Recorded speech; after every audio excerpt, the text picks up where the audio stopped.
Hello there. If this is your first time visiting my channel, then welcome. This video isn't just about Overwatch, but esports as a whole. I primarily make videos about CSGO, so I will be using CSGO footage in the background. Overwatch isn't about to become a regular feature of my channel. Nevertheless, I hope you enjoyed this video, and I appreciate you coming to visit my little corner of the internet.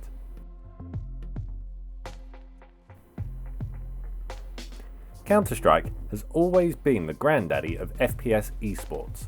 Certainly, Battlefield has its place, COD 4 existed at one point for some reason, but never on the same scale as CS. While Dota, League of Legends and Heroes of the Storm all compete to be the top MOBA, CS has had very little competition in the FPS realm, until now.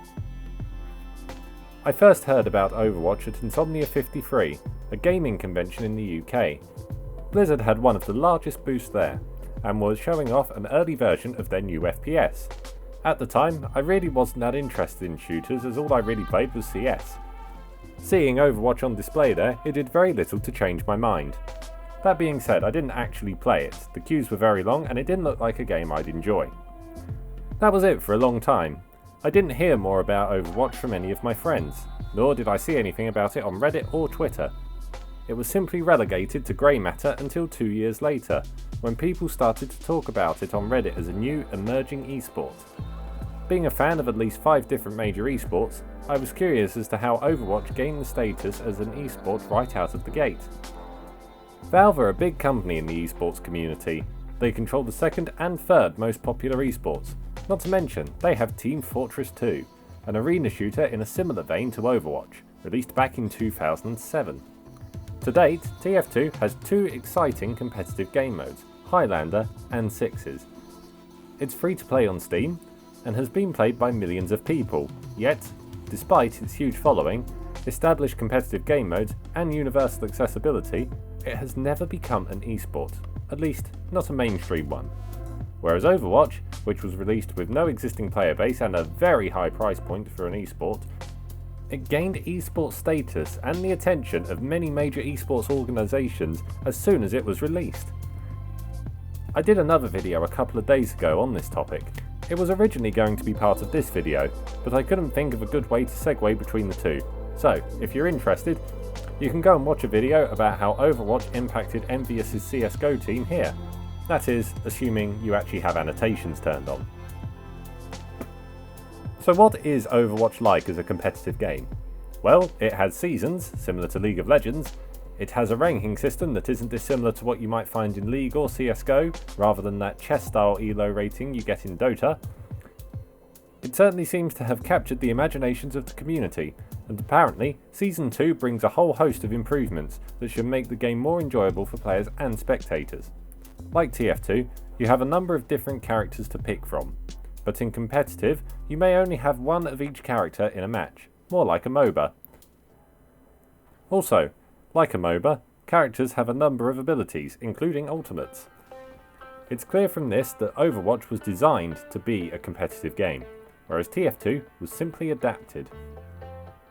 So, a new esport comes along, with no predecessors, that was designed to be an esport from the beginning.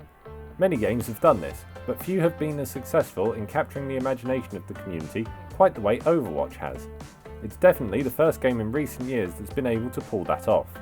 Even CSGO, with the franchise's established history as an esport, took a while to become accepted by the community as the top competitive shooter. Many people still swear by 1.6, particularly in Eastern Europe. As well as being an instant success, Overwatch was released at an almost perfect time. Last month, Valve took steps to ending CSGO's betting, causing a mixed reaction from the community. Some were thrilled, some were annoyed, but accepted their unfortunate fate. Some, however, gave up playing the game entirely, annoyed that a key part of the game for them had been taken away by the developers. A new FPS esports that had just been released seemed appealing to some. The interest in competitive CSGO has diminished quite considerably in recent months. However, I don't think this is at the hand of Overwatch. Not entirely, at least. Overwatch is an exciting new esport that has been shown a lot of love by the developers. CSGO, on the other hand, has got some new SMG sounds. The revised version of Nuke was a thing. I mean, No one actually liked it, but it was a thing. In fact, while we're on the subject of the addition of Nuke, it's worth noting as well that they removed Inferno from the competitive map pool, which annoyed many players. Some people felt that, despite its age, Inferno was still a better map than the new Nuke. Will CSGO return to its former glory as the second most popular spectator esport? Will Overwatch continue to grow in the competitive scene? Let me know what you guys think in the comments. Thank you very much for watching, and I'll see you next time. Bye bye!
Worth it.